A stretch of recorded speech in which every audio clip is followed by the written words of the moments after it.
నమస్తే. నేను మీ Gopi. Welcome back to మనం టీవీ. ప్రస్తుతం మనతో పాటు ఉన్నారు పొలిటికల్ అనలిస్ట్ అడుసుమల్లి శ్రీనివాసరావు గారు. ఆయనతో మాట్లాడదాం. సార్ నమస్తే అండి. నమస్కారం అండి. సో మనం చూసుకోవచ్చు సార్, జగన్ గారు గత 5 రోజుల క్రిందట లండన్ టూర్ అయితే వెళ్ళడం జరిగింది. గతంలో అంటే అది వేరు. ఆయన అధికారంలో ఉన్నారు, ఎళ్లారు. బట్ ఇది పెట్టుబడులు తెస్తామని పేరుకైతే ఎళ్లారు. కానీ ఈసారి మాత్రం లండన్ టూర్ వెళ్ళడానికి కారణం వేరే ఉంది. పేరుకే కాన్వకేషన్, కూతురు కాన్వకేషన్ కోర్టులో చెప్పారు. బట్ వేరే కోణంలో లండన్ ఎళ్లారు. ఆయనతో పాటుగా ఆయన సెక్యూరిటీగా భాష అని ఒక వ్యక్తిని కూడా తీసుకెళ్లారు. పర్టికులర్‌గా పేరు మెన్షన్ చేసి అతన్నే తీసుకెళ్ళడం జరిగింది. సో దానికి కారణం ఏంటంటారు? ఇప్పుడు అక్కడ చేసి ఇల్లీగల్ యాక్టివిటీస్ ఏమైనా ఉంటే, అంటే అతని వ్యాపారాలు, లేకపోతే ఇక్కడి నుంచి కొట్టేసిన డబ్బులన్నీ సర్దుకుంటూ ఉంటాడు కదా అక్కడ. ఇలాంటివన్నీ వేరే ఆఫీసర్ అయితే బయటకి ఎక్కడైనా లీక్ అవుద్దేమో అన్న డౌట్ ఉండొచ్చు. లేదా అప్పుడు ఆ ఆఫీసర్‌ని ఒక ఆయన పిలిచారు కదా! ఇప్పుడు అది ఎంకిపెళ్లి సుబ్బుజావుకి వచ్చినట్టు అతనికి తగులుకుంటది బేరం. ఇప్పుడు ఇతను అతనికి నమ్మకస్తుడిగా ముద్ర పడ్డాడనుకోండి, ఈ గవర్నమెంట్ దూరం పెడద్ది కదా! అవును. సర్వీస్‌లో ఉన్న వాళ్ళకి ఇబ్బంది కదా అది. రకరకాల ఇప్పుడు అతనితోటి నా దోస్తీ, నా దుష్మని. అంటే శత్రుత్వము ఉండకూడదు, మిత్రత్వం ఉండకూడదు అతనితోటి. ఏ రకమైన జగన్మోహన్ రెడ్డితోటి సాంగత్యం ఉంటే దుష్టజన సాంగత్యం ఉంటుంది. అతనితో శత్రుత్వం ఉంటే ఏదో రకంగా వేధిస్తాడు. కాబట్టి అతనికి ఎంత దూరంగా ఉంటే దుష్టులకు దూరంగా ఉండమంటారు కదా! అలా ఉండాలి. అది ఆఫీసర్ విషయంలో. అతనే కావాలన్నాడంటే ఏటి ఇతన్ని కావాలన్నాడు ఏటి స్పెషలు? వీళ్ళిద్దరు గతంలో ఏం చేశారనే డౌట్ వస్తది కదా! డెఫినెట్‌గా అది అంటే అతనితోటి కనీసం ముఖ పరిచయం ఉంటే కూడా అది ప్రమాదం. నేను చెప్పదలుచుకున్నది అది. హ్మ్. నెక్స్ట్ ఇంకోటేంటంటే చాలా ఇంపార్టెంట్. అతను లండన్ ఎప్పుడెళ్ళినా ఒక ఉపద్రవం అవుతుంది ఆంధ్రప్రదేశ్‌లో. అవును. ఏదో రకమైన ఇబ్బందొస్తుంది. ఒకసారి లండన్ వెళ్ళినప్పుడు కోనసీమ, అంబేద్కర్ జిల్లా తగలడిపోయింది. పెద్ద గొడవలయిపోయింది. అవును. చాలా ప్రశాంతంగా ఉండి సింపుల్‌గా హాయిగా అక్కడ సహజంగానే లోకల్‌గా ఉండి ప్రాబ్లమ్స్ ఉంటాయి. కానీ ఆ రేంజ్‌లో ఎప్పుడు జరగల. ఇంకోసారి లండన్ వెళ్ళినప్పుడు చంద్రబాబు గారిని తీసుకెళ్ళి అక్రమంగా అరెస్ట్ చేశారు. మనకు తెలియకుండా ఈసారి ఈయన ఎప్పుడు వెళ్ళినా ఏదో ఒకటి జరిగి ఉంటుంది గ్యారంటీగా. ఈసారి పెద్ద ప్రమాదం లేదు అనుకున్నాం. హ్మ్. అయినా సరే ఏదో ఒక చిన్న కూటమి మధ్య అలా ఒకలాంటి చిన్నది చిచ్చు మొదలుపెట్టారు అప్పుడే. అలాగొచ్చి అలాగ మళ్ళీ చల్లారింది. చూసారా? ఇలాంటి ఏదోటి ఉంటది. అతను బయటికెళ్ళినప్పుడు ఇక్కడ ఏదో పురమాయించిపోతూ ఉంటాడు. ముఖ్యంగా మనం తెలుసుకోవాల్సింది ఏంటంటే, చాలామంది అతను అక్రమాస్తుల కేసులు, బాబాయ్ మర్డర్ కేసు, లేకపోతే అతని గ్యాంగు ఆ అధికారులు అతని హయాంలో పనిచేసిన అధికారులు ఇయే చూస్తున్నాం మనం. ఇతను వాళ్ళ నాన్న ముఖ్యమంత్రిగా ఉండగా కొట్టేసిన డబ్బు, ఆస్తులు, అక్రమాస్తులతో పాటు ఈ 5 సంవత్సరాల్లో అతను ముఖ్యమంత్రిగా ఉన్నప్పుడు 5 సంవత్సరాల్లో దాదాపు 5, 6 లక్షల కోట్లు కొట్టేసుంటాడు. 5,00,00,000 అసలు మీకు అందులో అంతు లేకుండా అసలు ఏమి మూర్చిపోయాడు మొత్తం. చూడండి నిలువు దోపిడీ చేశారు. ఇల్లు మొత్తం దోచుకుపోయారు అంటారు కదా! హ్మ్. గిన్ని, ముంత, చెంబు కూడా దోచుకుపోతారు ఒక్కొక్కళ్ళు. అలా దోచేసాడు రాష్ట్రాన్ని. ఇది అక్కడ ఉన్నది దొబ్బేయటమే కాకుండా అప్పులు తెచ్చి మరీ కొట్టేసాడు. అక్కడ ఉన్న కాడ కొట్టేస్తారు. ఇప్పుడు ఏం చేస్తారు, ఒకసారి దొంగలు ఏం చేస్తారు, నీ జేబులో కొట్టేస్తారు, మీ ఇంట్లో దొబ్బేస్తారు. తర్వాత మీ ఏటీఎం కార్డు తీసుకుని బ్యాంకులో ఉన్నది క్రెడిట్ కార్డులు కూడా గీయించి దొబ్బేస్తారు కదా! హ్మ్. అలా లాగేసాడనమాట. లాగేసిన తర్వాత మరి ఇదంతా ఎక్కడ చేయాలి? ఎలా పట్టుకెళ్ళాలి బయటికి? అప్పుడున్న ప్రభుత్వం, అనుకూల ప్రభుత్వం కేంద్రంలో ఉండటం వల్ల అతని ఆటలు సాగినాయి. అలాగే అతని చేతిలో నయానో, భయానో కొన్ని పోర్టులు హ్యాండ్ ఓవర్ చేసుకున్నారు. ఎయిర్‌పోర్టుల ద్వారా వెళ్ళినా, లేకపోతే ఏ పోర్టుల ద్వారా వెళ్ళినా సెంట్రల్ ఎక్సైజ్ ఇలాంటియన్నీ కొన్ని నిఘాలుంటాయి. పోర్టుల దగ్గర మాత్రం కొంత వెసులుబాటు దొరుకుతుంది ఆవిడకి. హ్మ్. ఎందుకంటే వాళ్ళ టెరిటరీలో వాళ్ళ పోర్టు యాజమాన్యాలు వీళ్ళ చేతిలో ఉండి, వీళ్ళ అధికార గణం వీళ్ళ కనుసన్నల్లో ఉన్నప్పుడు కొంత జారవేయటానికి గానీ, తెచ్చుకోవడం గానీ కొంత వెసులుబాటు ఉంటుంది. ఆ వెసులుబాటు అతనికి లభించింది. మిగతా ప్రభుత్వాలు అంత దాన్ని వినియోగించుకోవు. ఎందుకంటే వాళ్ళకి ఇల్లీగల్ యాక్టివిటీస్ ఈ రకంగా ఉండవు. హ్మ్. ఏదో చిన్న రూపాయి, పాపాయి కాంట్రాక్టుల దగ్గర కమిషన్ కొడతాం. లేకపోతే ఇలాంటి చిన్న చిన్నవి ఉంటాయి. ఏదో భూములు కేటాయింపు చిన్న చిన్నవి ఉంటాయి తప్ప, వీళ్ళు కొండలు మింగేసే రకం ఈ అనకొండలు. అవును. దాంతోటి ఈ సంపాదించిన సొమ్మంతా బియ్యం ఎక్స్‌పోర్ట్ అనో, లేకపోతే ఇంకో ఎక్స్‌పోర్ట్ అనో, ఆ షిప్పుల ద్వారా పెద్ద పెద్ద కంటైనర్‌లతో పంపించేసారు వీళ్ళు.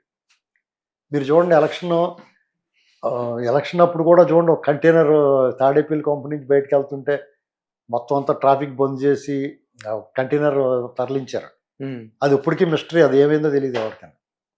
ఈ వచ్చిన ప్రభుత్వం కూడా దాని గురించి మాట్లాడతలేదు. చాలా దురదృష్టం ఇదే.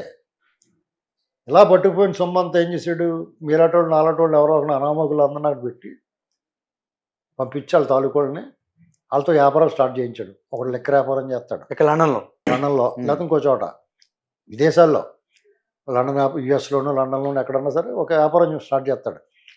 గ్రానైట్ వ్యాపారం, టైల్స్ వ్యాపారం, లెక్కర వ్యాపారం, లేకపోతే ఏదోటి ఇక్కడి నుంచి పట్టుకెళ్ళి ఎలుబూడిద అమ్ముతాం. పిడకలు కాలితే వచ్చిన బూడిద ఉంటుంది కదా, అది అమ్ముతూ ఉంటాడు. ఏదో వ్యాపారం, దాని మీద లాభమా నష్టమా ఇవన్నీ అనవసరం. ఒక ఫర్మ్ ఉంటుంది అక్కడ, ఈ డబ్బు ట్రాన్సాక్షన్ అంతా అక్కడ తోసేస్తూ ఉంటారు వాళ్ళకి. వాళ్ళంతా కలిపి ఇదంతా అక్కడ పోగొట్టి దాన్ని లీగల్ చేస్తారు, లీగల్ మనీ చేస్తారు. వైట్ మనీ చేస్తారు. ఈ ఇల్లీగల్ మనీని లీగల్ మనీ, వైట్ మనీ అని కాదు, ఇల్లీగల్ అమౌంట్ని లీగల్ అమౌంట్ చేస్తారు. దాన్ని పట్టుకుని వాళ్ళు ఏం చేస్తారు, అక్కడ కొంత వెసులుబాటు ఉంటుంది. అబ్రాడ్లో కొన్ని దీవులు కొనుక్కోవచ్చు వాళ్ళ ఆస్తులు, దాన్ని వాళ్ళ దేశం కింద కూడా ప్రకటించేసుకుంటే కూడా ఎవరికి అబ్జెక్షన్. ఇప్పుడు చూడండి నిత్యానంద స్వామి ఎలా ప్రకటించేసుకున్నాడు దేశం. అవును, అలా కొన్ని పర్మిషన్లు అంతర్జాతీయ ఇదేంటి ఈ దేశాల సమాఖ్యం ఉంటుంది కదా, అందులో చేరిపోవచ్చు. ఐక్యరాజ్య సమితిలో కూడా చేరిపోవచ్చు. దేశం కొనేసుకుని దానికి ఎదురు చేసుకుని ఇప్పుడు అలా చేరిపోయాడు కదా అతను నిత్యానంద, సొంత కరెన్సీ. అలాంటి ప్లాన్ ఏదో చేసాడు ఇతను. ఒకవేళ మనం ఎప్పుడన్నా పట్టుబడి పరిస్థితి వస్తే ఈ రాష్ట్రంలో వాళ్ళు చేసిన నేరాలకు 3 జన్మలు సరిపడగా శిక్ష పడుతుంది అతనికి. ఓకే, అతను చేసిన నేరాలకి, ఈ 5 సంవత్సరాల్లో చేసిన ఘోరాలకి అతనికి మినిమం 3 జన్మలు ఎత్తాలి ఆ శిక్ష అనుభవించాలంటే. ఒక 20 ఏళ్ళు 25 ఏళ్ళు వేస్తే సరిపోదు, ఒక జన్మ సరిపోదు. అలాంటి పరిస్థితుల్లో మరి వాళ్ళకి ఏంటి దారి? పిల్లలు అక్కడే లండన్లో ఉన్నారు. వీళ్ళు పెళ్లి రోజుకి రారు, వీళ్ళు పుట్టినరోజుకి రారు, వాళ్ళ తాత చచ్చిపోతే రారు. ఇలాంటి పరిస్థితి వాళ్ళు చింత చచ్చిపోయినప్పుడు రాలేదు కదా, కాబట్టి వీళ్ళే వెళ్తున్నారు ఎక్కడికైనా సరే. వీళ్ళ బర్త్డే అయినా అక్కడికి వెళ్తారు, వీళ్ళ పెళ్లి రోజైనా అక్కడికి వెళ్తారు, వాళ్ళ బర్త్డే అయినా అక్కడికి. అటువంటిప్పుడు వాళ్ళు ఇక్కడ రావాల్సిన పని లేనప్పుడు వీళ్ళే అక్కడికి మా దుకాణం సర్దేస్తారు. మొత్తం అంతా అక్కడ సెట్ చేసుకున్నాడు అతను. ఎప్పటికప్పుడు సడన్గా ఒకసారి ఇలాగ వెళ్తూ ఉంటుంటాడు. మన న్యాయస్థానాలు కూడా ఈ సిస్టమ్ కూడా అతనికి మంచి వెసులుబాటు ఇస్తున్నారు. ఏంటి, అతను పాస్పోర్ట్ తెచ్చుకోవాలంటే నువ్వు కోర్టుకు వచ్చి రావాలన్నారు అనుకో, రావాలి రూల్ ప్రకారం. నువ్వు రావక్కర్లేదండి అంటున్నారు.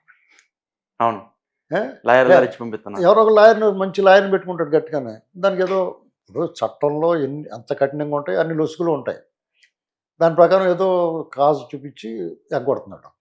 13 ఏళ్ళ నుంచి కోర్టుకి అటెండ్ అవ్వకుండా ఉన్నాడంటే అది రికార్డ్. ఇంకా దేశంలో అతని కన్నా శక్తిమంతుడు ఎవరు ఉంటారు? వాళ్ళ బాబాయ్ని అలా ఎదురుగుండా చంపేసి అందరికీ తెలిసి ఎవరు చంపేసారు. అయినా సరే వాళ్ళని కనీసం అరెస్ట్ చేయలేని పరిస్థితుల్లో సిబిఐ ఉన్నది, ఈడీఎం వీళ్ళని కనీసం. ఇతను ఏకంగా ఒక అధికారులను బెదిరిస్తున్నాడు. మధుసూదన్ రావు నీ సంగతి చూస్తాను అంటున్నాడు.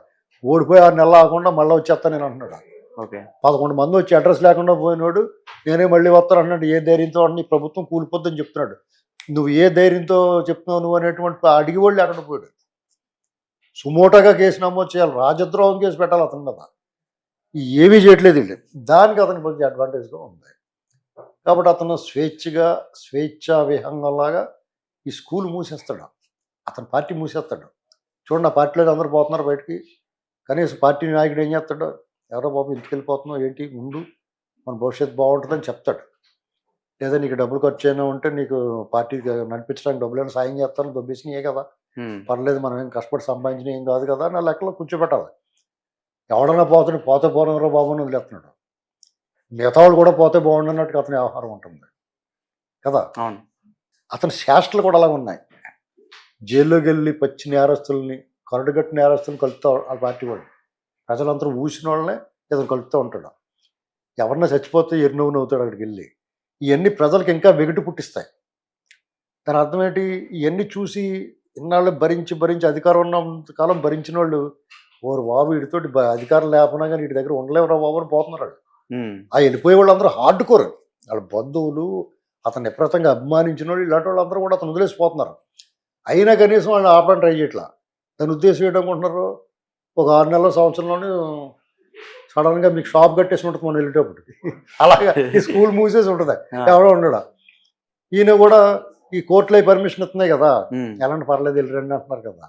ఎంత నేరాలు చేసినప్పుడు మన విజయమాల్యా పారిపోయాడు, వాళ్ళు పారిపోయి వీళ్ళు పారిపోయారు అనుకుంటున్నది. నేరాలు చేసి డబ్బులు కొల్లగొట్టేసి ఇతనికి రైట్ వేలో వెళ్తున్నాడు. పాస్పోర్ట్ సీజ్ అయ్యి కోర్టు పర్మిషన్ మీద వెళ్ళాలి, అతను విదేశాలకు వెళ్ళాలంటే అన్నది ఒకటే, కానీ అంతకన్నా ఈజీగా ఉంటుంది అతనికి. ఇలాంటి పరిస్థితుల్లో ఇలా వెళ్తూ ఉంటాడు, వస్తూ ఉంటాడు, వెళ్తూ ఉంటాడు, ఒకసారి వెళ్ళిపోయి అక్కడ ఉండిపోతాడు, ఇంక రాడు. ఏం Okay. ఏం పిక్కుతారు ఉమ్, ఇతను? ఇక్కడ నాళ్ళు ఉన్నప్పుడే ఇతను ఈ వ్యవస్థలో ఏమీ చేయలేనప్పుడు ఈ వ్యవస్థలు అన్నట్లు ఒడిసిపట్టుకున్నాడు ఇతను కదా. అవును. చూస్తున్నారు కదా దీని మనం ఇందులో అబద్ధాలు ఏం లేవు, అది నిజమే కదా, జరుగుతుందా కదా. ఎలాంటి వాడినైనా లాంగ్ తీసుకుంటున్నాడు. అయ్యి బాబు వీళ్ళతో కష్టం రా అనుకున్నవాడు కూడా అతను చెప్పినట్టే వింటున్నారు. ఇలాంటి పరిస్థితుల్లో జగన్మోహన్ రెడ్డి లండన్లో మనం కూడా ఏం చేయాలంటే ఇంకా దానికి సిద్ధపడిపోవాలి. ఇంకా ఇప్పుడు కొన్ని అనివార్యమైన పరిస్థితుల్లో మనం కొన్ని వాటిని అన్అవాయిడబుల్ అంటారు, వాటిని నివారించలేని పరిస్థితుల్లో దానికి సర్దుకుపోవాలి. ఇతన్ని ఇప్పుడు దాకా ఏమడుతున్నారు తెలుగుదేశం వాళ్ళు కానీ ప్రజలు కానీ ఏమనుకుంటున్నారో, ఇతను చేసిన నేరాలకు అరెస్ట్ చేసి లోపల పెట్టాలి, జైలు వేయాలి అంటున్నారు కదా. ఉమ్, ఇక అది సవరించుకోవాలి గొంతుకు. ఆ గొంతు సవరించుకుని ఏం చేయాలంటే, పోతే పోనవరో బాబు, ఇంక మళ్ళీ రాకుండా ఉంటే బాగుండు అనుకోవాలి. అంతే కదా. అవును.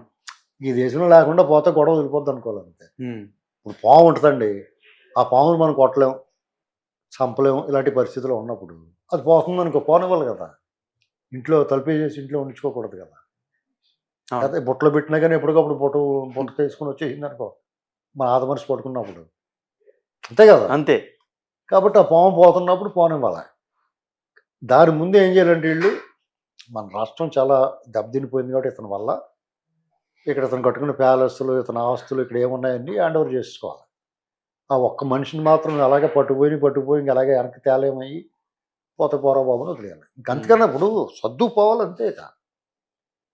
ఎందుకంటే మన సిస్టము భారతదేశంలో స్వాతంత్రం వచ్చింది, మన సిస్టమ్ బాగా పనిచేస్తుంది, మనం హాయిగా ఉన్నాం అనుకుంటున్నాం, అంత ట్రాష్ అండి అది. ఏ సిస్టము కరెక్ట్గా పనిచేయట్లా. బ్రిటిష్ వాళ్ళు ఉన్నప్పుడే నేను చెప్తున్నాను, ఖచ్చితంగా బ్రిటిష్ వాళ్ళు ఉన్నప్పుడు చాలా బాగా పనిచేశారు వ్యవస్థలన్నీ కూడా. ఉమ్, వాళ్ళు మనల్ని బానిసల్లా చూశారు, కానీ మన స్వేచ్ఛ లేదనుకున్నాం. అంతకంటే ఎక్కువ స్వేచ్ఛ ఎప్పుడు ఇక్కడ ఏమైనా ఉందా అప్పుడు? అంతకన్నా చాలా గొప్పగా ఏముంది పరిపాలనలో? ఉమ్, ప్రజల పాలన అంటున్నారు, మనం ఎన్నుకుంటున్నాం, వాళ్ళు మనకు పని చేస్తున్నారు. వాళ్ళు ఉమ్, ప్రజల మీద కదా వాళ్ళు దౌర్జన్యం చేస్తున్నారు. అప్పుడు వాళ్ళు చేసిన అరాచకాలకు ఇప్పటికీ పోల్చుకోండి, మీరు చరిత్ర చదవండి. వాళ్ళు ఏం అరాచకాలు చేశారు, ఇప్పుడు వీళ్ళు ఏం అరాచకాలు చేస్తున్నారు, ఎవరు ఎక్కువ చేశారో తెలిసిపోద్ది మీకు. ఉమ్, ఒక జలియన్ వాలాబాగ్ లాంటి కొన్ని దురంతాలు ఉన్నాయి, అంతకు మించిన ఇక్కడ ముదిగొండ కాల్పులు గట్ట ఉన్నాయి. అవును. రాజశేఖర హయాంలో ముదిగొండలు అలాగే కల్పించేసాడు. తెలుసా మీకు? అవును, తెలుసు. మీకు తెలిసే తెలుసు. తెలదు, 20 ఏళ్ళ క్రితం ఉంటుంది స్టోరీ. చూసుకోండి జాగ్రత్తగా. అప్పుడు దళితుల మీద దాడులు జరిగినాయి, ఇప్పుడు దళితుల మీద దాడులు జరుగుతున్నాయి. అవును. అప్పుడు మానవ హక్కులు ఉల్లంఘింపబడ్డాయి. ఇప్పుడు ఒక రకంగా చెప్పాలంటే బ్రిటిష్ వాళ్ళు మానవ హక్కులు ఉల్లంఘించడానికి ఆలోచించుకోరు. ఇప్పుడు వీళ్ళు ఏం ఆలోచించట్లేదు. కాబట్టి ఈ వ్యవస్థలు నమ్ముకుని ఏదో జరిగిపోద్ది, కానూన్ కా హాత్ బహుత్ లంబా హాయ్ అని ఇలా అమితాబ్ బచ్చన్ డైలాగులు గట్రా చెప్పుకుంటే మనం తృప్తి కోసం, మనకు వినటానికి తృప్తి కోసం తప్ప, ఇలాంటి దొంగలను మ్యాక్సిమం వెళ్ళిపోరా బాబు అని చెప్పి దండం పెట్టి పంపించాలి అంతే. ఓకే. వెళ్తే వెళ్ళేటప్పుడు జత బట్టలు ఎట్టు తిరుపతిలో ఇచ్చి పంపించాలి ఓకే. వాళ్ళకి. Okay sir, right, thank you.